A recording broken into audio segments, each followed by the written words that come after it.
wonderful day on Supercook Alase Togbayi. My name is Tolulope Omikanle Sisi Supercook. Today, guess what? We are going the old school. No, let me say old school so that he doesn't find me actually. But we are going down memory lane today with an elder Kabiyesi, so to say. His Royal Highness Lọ́jà of Odo Iji. Talking about Ọba Adédoyin Adélékan. Kabiyesi. Thank you. Yes, sir. Adélékan orúkọ yẹn ṣé Adélékan ni àbí kò yé mi dáadáa bí ẹ lè ṣàlàyé fún àwọn aráalé káyọ̀ tó máa pé orúkọ yẹn o àwọn gbọ́ o àbí wọ́n lè ti gbọ́ wọ́n lè má mọ̀ tún mọ orúkọ yẹn. Adélékan orúkọ Ìjẹ̀ṣà ni. Ìjẹ̀ṣà ni mèrè. Adélékan in Yoruba parlance is Adé Onípẹ̀kun. Ìjẹ̀ṣà wí Adélékan. So anywhere to the world, but if you know the meaning of the name you are calling, then you know how to call it. Adé Onípẹ̀kun, Ìjẹ̀ṣà wí Adélékan. Ìjẹ̀ṣà wí Ìjẹ̀ṣà wí Adélékan. Ní èmi yìí ẹ̀yin ni aláṣẹ wa tó gbayì kí lẹ ní fún wa nínú. Léni gàmbó ń jẹ àwọn àgbà máa fẹ́ kí n ṣe fún yín ọjọ́jọ́. Ọjọ́jọ́ la máa ń pè ní Ìjẹ̀ṣà. Ọjọ́jọ́ máa ń jẹ́kọ̀ọ́ tútù ní àárọ̀ sátidé tí yàn yá rẹ̀ taba lọ skul taba òkè kílà wẹ̀ jẹ ní táìmù yẹn náà ìyá gan ló máa di táìmù tó yẹ àmì jẹ ọmọ oúnjẹ ọ̀kan oúnjẹ bá gbé fún náà ni but inú wa máa ń dùn ká jókòó tí àwọn ìyá ní kitchen kán máa ṣe lójú wa kán máa ṣe ìṣòwò ọjọ́jọ́. It's so simple to make. Ẹ̀wùrà la fi ṣe. Ẹ̀wùrà bí ewùrà rí. Ẹ̀wùrà l'Ìjẹ̀ṣà pé. Ẹ̀wùrà l'Ìjẹ̀ṣà pé. Ẹ̀wùrà l'Ìjẹ̀ṣà pé. A jẹ ọ̀dọ̀dọ̀ tí a fi ẹ̀wùrà. Ẹ̀wùrà la fi l'Ìjẹ̀ṣà pé a fi ẹ̀wùrà ṣe.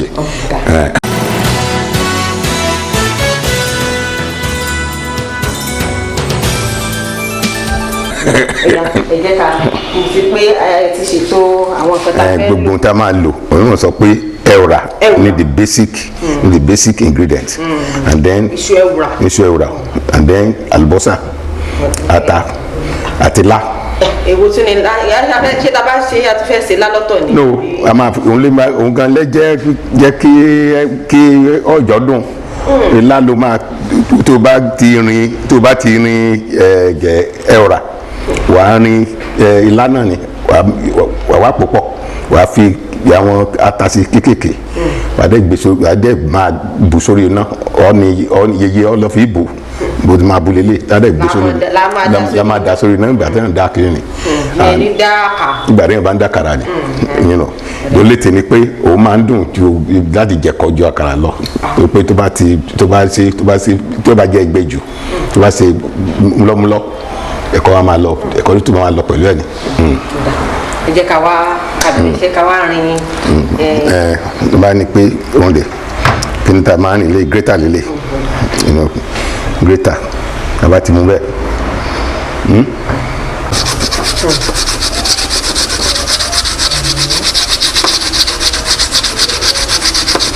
A máa mú ní kọ̀ọ̀kan. A máa mú kọ̀ọ̀kan a máa mú ní kọ̀ọ̀kan a máa fi ní.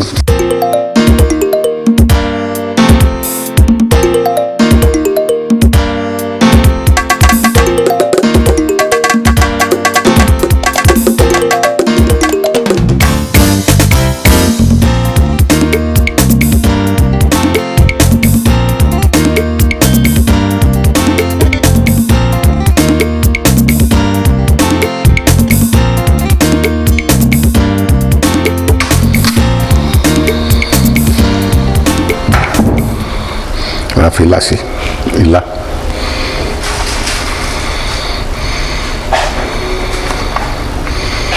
náà tí bá ṣe pé kìíní a máa rin wọ́n sì náà ni but àbá ti rin kìíní bẹ́ẹ̀ ni ìgbà tí ní láyìn náà bó ti ṣe nìyẹn àwa mix ẹ̀ pọ̀ àwa fi ata díẹ̀ sí.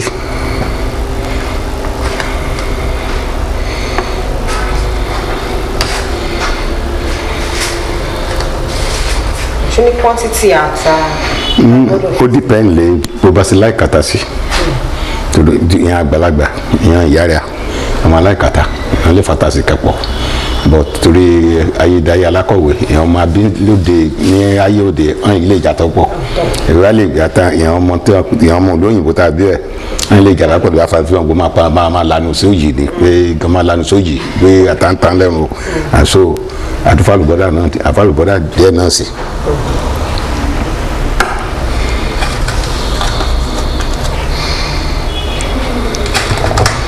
Albosa no was like as you know, the come and like albosa. They say albosa is good for your heart anyway. Okay. So now to buy done and yo, like mo ti sọ, o lè decide láti fi yọ sí, o lè mọ fi sí, because àwọn ọ̀pọ̀lọpọ̀ iṣẹ́ ló pé iyọ̀ kò dáa fún yàn, kò dáa fún ọ̀pọ̀lọpọ̀ ẹ̀ máa ń ṣèyàn ní kíní, but àwọn kan feel pé tó bá fi yọ̀ sóúnjẹ ẹni dùn, àti o lè fi yọ̀ díẹ̀ sí, o lè fi sí to your taste. And àwọn òyìnbó náà dẹ àwọn olùdákọ̀wé kan náà sọ pé tó o bá fi yọ̀ sóúnjẹ nígbà tó o bá ń sè tó o bá sè tán mọ́ fi yọ̀ sí mọ́ ó máa bàjẹ́ ni àti tó bá yọra fi díẹ̀ tó bá yọra fi yọ̀ díẹ̀ sí. No, just like that kékeré. Ẹ wá mix ẹ̀ pọ̀. Ìlú dàbí ìgbà téèyàn bá ń po ata àti àlùbọ́sà mọ́ àkàrà. Okay, nígbà náà wá fi lẹ́ àkàrà exactly. Just like I said, bí àkàrà èrè ló fi ṣe ọjọ́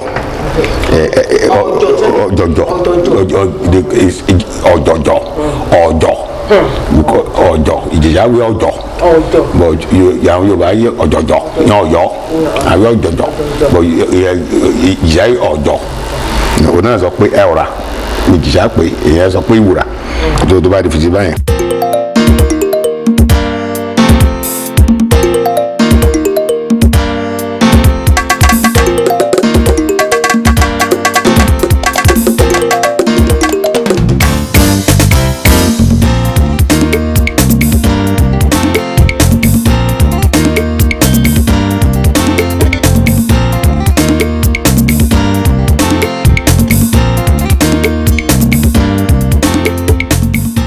Ní àwa sinmi ká máa fọwọ́ kan ṣe la máa fi síbí wò ó ká máa fún àpẹ́. alákọ̀wé lẹ́yìn báwo ọmọ ìwé pọ̀ ìwé tá a kà pọ̀ ok ìrọ̀rùn pé tí yẹn bá ti kàwé pọ̀ jù tó máa ń sìn àwọn tí wọ́n gbé ìwé tá a kà pọ̀ yàn bí girama ti kọ́ wa wọ́n girama ti kọ́ wa láti ń sìn.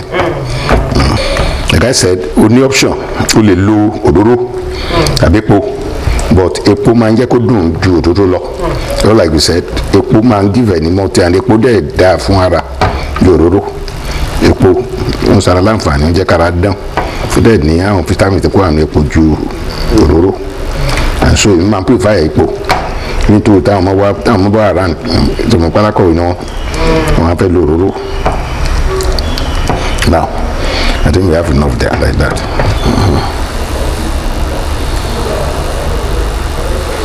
Like I said, iyọ̀ I can feel your say I can feel sini kò dúpọ̀ dọ́pọ̀ jù.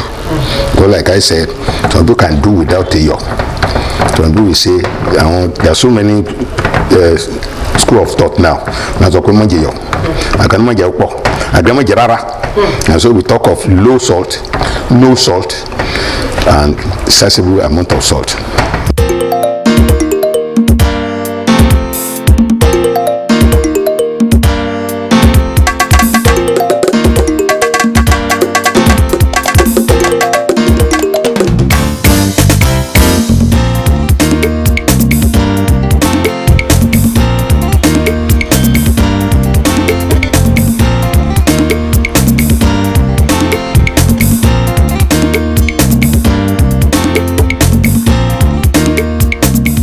ọ̀kan ní orí adé o kò gbọ́dọ̀ ṣe yí o kò gbọ́dọ̀ sọ̀rọ̀ ìtọ̀hún ẹ̀yin gẹ́gẹ́ bí orí adé pé ó tún dùn mọ́ yín nínú pé ẹ fẹ́ dáná that you want to cook as a royal father you decided to cook it's somehow strange.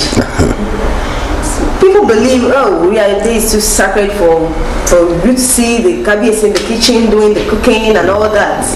Ayé àtijọ́ ọba ayé àtijọ́ yàtọ̀ sọ́ba òde bọ́n bá dé bí oníkálukú bọ́n bá ṣe kọ́ nílé bẹ́ẹ̀ ni oníkálukú ṣe máa ń ṣe bàbá mi ó ti kú ìgbà mọ̀ ọlọ́mọ kékeré àṣọ ọ̀dọ́ yeye mi mo gbé ọ̀dọ́ tó ń pè ní grandma nowadays ọ̀dọ́ yeye mi mo gbé yeye mi ló kọ́ mi gbogbo bọ́n ṣe èsùn mi lè ṣe mo ní mo mọ ọbẹ̀ ṣe ọbẹ̀ ńlá ni ọbẹ̀ ẹ̀gúsí ni ọbẹ̀ ewúro ni ọbẹ̀ ọ̀pàpọ̀n ni o ìbáwí ọbẹ̀ èso ọbẹ̀ mi lè ṣe èso oúnjẹ mi lè ṣe mo lè gúnyán mo lè ròmọ̀lá mo lè tẹ̀bà ìwé gbàgbà lọ sí skul àlọ́ ṣe yẹn grandma kan fọ ẹni instruction ní sí báyìí tí grandma bá dẹ̀ ṣe àjókòó tí àwọn ní kíṣẹ́ àmàwòrán gbàgbà dẹ̀ góòrò grandma ẹ̀gbọ́n rẹ̀ tó ti ṣe teacher àbọ̀n lọ sí ibi tó ń ṣe teacher àmà lọ láti oko kan dé kejì yàrá làmà àlẹ́wà jẹ fún ọ nítorí ìdí èyí ó ti mọ́ mi lára kí n máa wá ń jẹ mo ní kúkó mo ní kú mo ní steward mo ní everything bẹ́ẹ̀ ọjọ́ mi wá di yẹ kí n máa kàn ní kíkú máa ṣeré lọ èmi nìkan yọ jókòó sí kitchen màá dẹ̀ ṣe nǹkan tó bá wù mí jẹ kó tó bá tẹ́ mi lọ́rùn màá dẹ̀ ṣe màá gbé ṣe màá dẹ̀ jẹ màá máa lọ. So being a royal father does not mean you should not do some things in the house. No kò yẹn o disturb mi o ẹlòmíì lè sọ pé disturb mi o but me as a person I'm talking of Adédoyin Adélẹ́kùn èsì jẹ́ mo ti jẹ́ bẹ́ẹ̀ bí ipò mi nǹkan tó bá wù mí jẹ nǹkan tó mo rò pé definition ipe ìyẹn jó ló àbí ó jẹ́ pé kí ni pé ó jẹ nǹkan tó wẹ̀ lásìkò tó wẹ̀ ó sì nǹkan tó wẹ̀ lásìkò tó wẹ̀ nǹkan tó jẹ́ pọ́kẹ́ yẹn ń balẹ̀ nìyẹn méèdì dóde kókò kan gbé kó bá ètè dé mádẹ́ níbi kan lọ bọ́ sí kí yìnbọn pàpà mo ṣe tẹ mo lọ́ọ̀rì àwọn ọjọ́ kan dẹ̀ wà níjẹ́ kó bí o tẹ̀ fẹ́ ráhùn kúkú rárá ibi weekend èmi àdìyà ọmọlẹ́ máa wà nílé tó bá ṣe èmi náà à ń gbéra lọ́wọ́ ni tó bá ṣe tẹ̀ èmi náà ṣe tẹ̀ mi àjókòó àjọ jẹun dáàsì mo sọ pé èsùn mi lè ṣe èdè èsùn bá mi lérò láti ṣe tètè ìjọba wà ń lé tí àwọn èèyàn dírẹ́bà mi gan máa wá ń jẹ fún èèyàn gateman máa ń jẹ fún ọjọ́ tí mi bá dùn tí mi bá ní kankan ṣe tí bàtà lè jẹ lọ́dọ̀ mi tí bàtà lè lọ́dọ̀ mi máa fún ọ lóúnjẹ àṣọ èdè stọ ìyẹn yọ̀ mí lẹ́nu.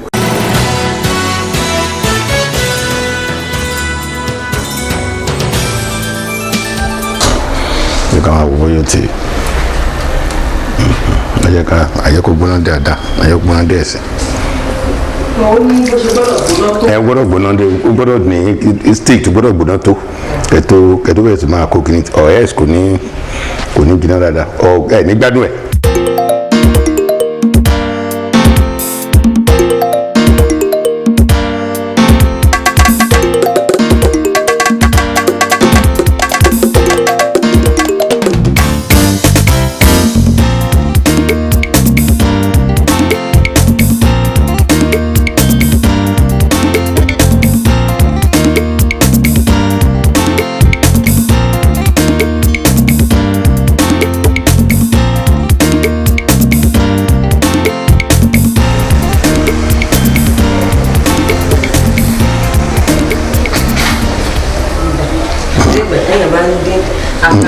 bẹ́ẹ̀ àkàrà náà ni mo sọ the only thing tó wà bẹ́ẹ̀ ni pé uṣu ní iye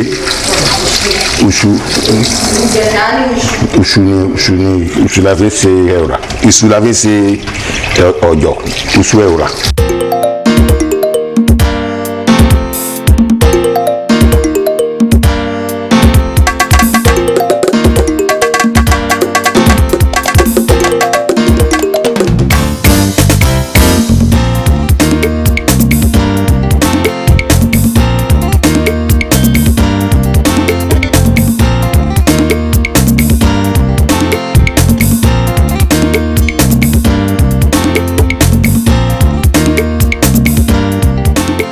ìgbẹ́ tó ń fi kíní tẹ̀.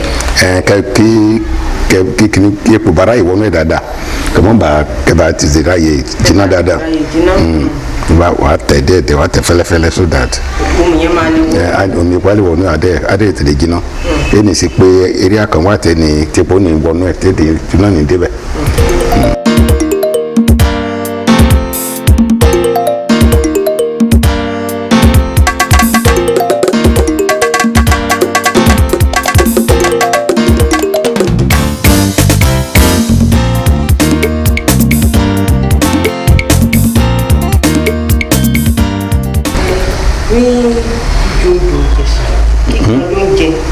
kí ni oúnjẹ tí wọ́n ń jẹ ní ọ̀dọ̀ oúnjẹ tá à ń jẹ ní Iléṣà ẹgbẹ́ àpòyán ni wọ́n ń jẹ nínú Iléṣà ibi odò Ìjẹ̀ṣà ṣé iyán náà ni odò Ìjù odò Ìjù Ìjẹ̀ṣà ni odò Ìjù náà iyán náà ni wọ́n jẹ Ìjẹ̀ṣà generally iyán Nigeria iyán and apart from iyán oúnjẹ kan tó wà tó jẹ́ pé ó kọ́mọ̀ tá a ní Ìjẹ̀ṣà tó mọ pè ní múkẹ́ òun jẹ́ múkẹ́ múkẹ́ oúnjẹ tí ìjọ ìjẹ máa ń jẹ lọ́rọ̀ nìyẹn múkẹ́ ẹlẹ́wà àti àgbàdo gbòdò oríṣiríṣi oúnjẹ jíjẹ máa ń jẹ nìyẹn múkẹ́ ẹlẹ́wà àti àgbàdo ẹ̀yà lásìkò òjò tágbà bá wà gbé kínní àgbàdo títù yẹn pẹ̀lú ẹ̀wà máa ń jẹ kẹ́míkẹ́ dùn ẹ máa fi ẹ̀wẹ̀ àti kínní sí and igbó ọmọ tó jẹ́ igbó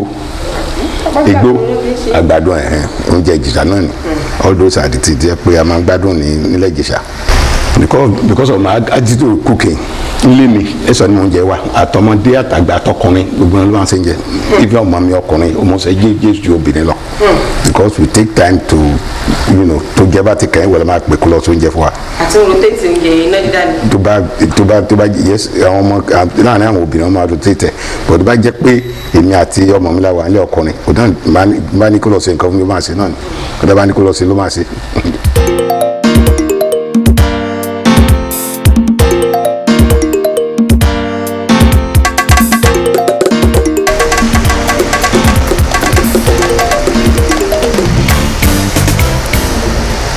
kì í gbẹ bí àkàrà. àní jẹ́ kó gbẹ tó bá fẹ́ kó gbẹ kó o ní gbádùn ẹ̀ tó bá di gbẹ jù tó bá wà sọ́ọ̀tù báyìí ló máa ń dùn tó bá di gbẹ jù ó máa ṣe púrúpúrú lẹ́nu bí ìgbà tí yàn bá ṣe tó máa kàn ní jẹ́ kàngó ó mọ̀ kàngó. mo ti ń kọ́lé ní báyìí o kọ́ mú gbé. kàngó àkàrà alágbàdo lẹ́yẹ kàngó àkàrà tó máa ń fàgbàdo ṣe na ìpè ní kàngó.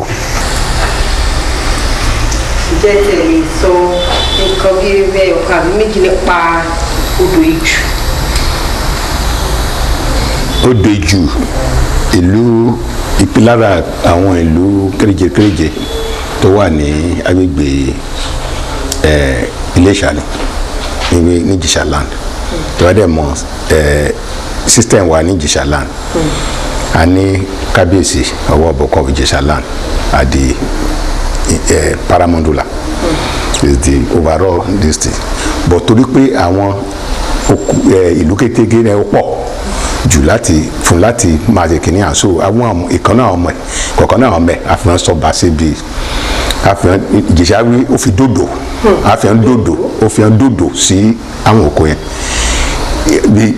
àwọn tí kábíyèsí ọwọ́ bẹ̀rù bá fi dòdò náà pè ní lọ́jà gradually they be learning they are learning the art of administration the art of governance the art of managing people over the years and láyé àtijọ́ tí kábíyèsí bá dàgbà tó pẹ́pẹ́pẹ́pẹ́ torí bí àgbáre táwọn mú ẹlòmíín láti dípẹ́ àwọn ọlọ́jà kò máa kó jáde ẹ máa pìrìsẹ́ǹsì ifá ìlànà ọlọ́jà yẹn gbogbo ọlọ́jà kò máa pìrìsẹ́ǹsì iwájú ifá inú wọn ni ifá ti máa mú èdè tó bá máa step in but ó possible kán gbé gbogbo àwọn ọlọ́jà síwájú ifá o kí ifá mọ̀ ìdíkọ̀ kàn múnú ẹ o a ní òkè kan lọ kó ọmọ ọba wa but ọmọ ọba tó bá ká gbé ifá mú ọmọ ọba kàn tẹ́lẹ̀ jẹ́ lọ́jà rè wọn láti lọ fi jẹ́ lọ́jà for at least 3 months kẹtù padà kẹtù wá sí gbòòrò láti wá jẹ kábíyèsí and so Odo Iju is one of those villages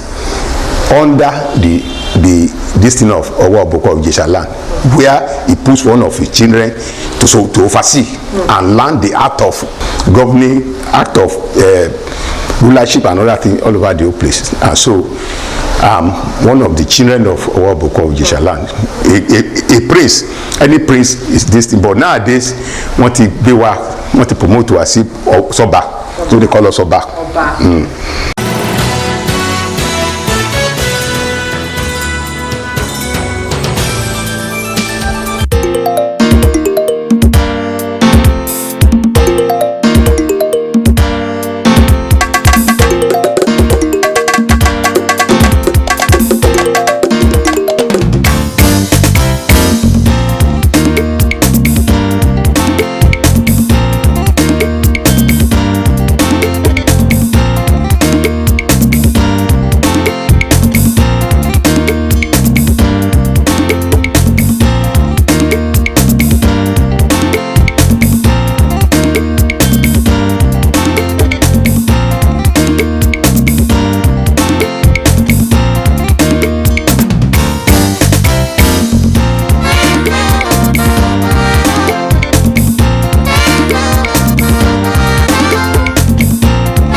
Alase Tugbai.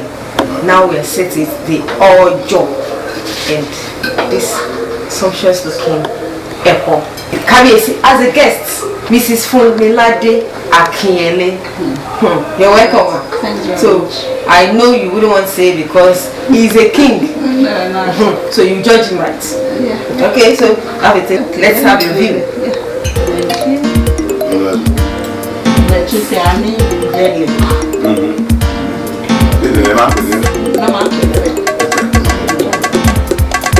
This is nice. Oh, Joe.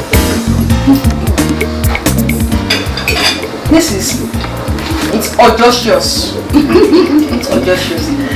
Baba, she a quasi. And that's what to plan. Oh, yeah. Baba, she let me. Ó ṣe ní jọjọ. Ẹ ṣe gan ẹ kú àlejò wa. Ó ṣe ní wá jọjọ. As for today has been the Royal Highness Lodger of Odo-Iju of Ijesha Kingdom, Ọba Adéyẹyè.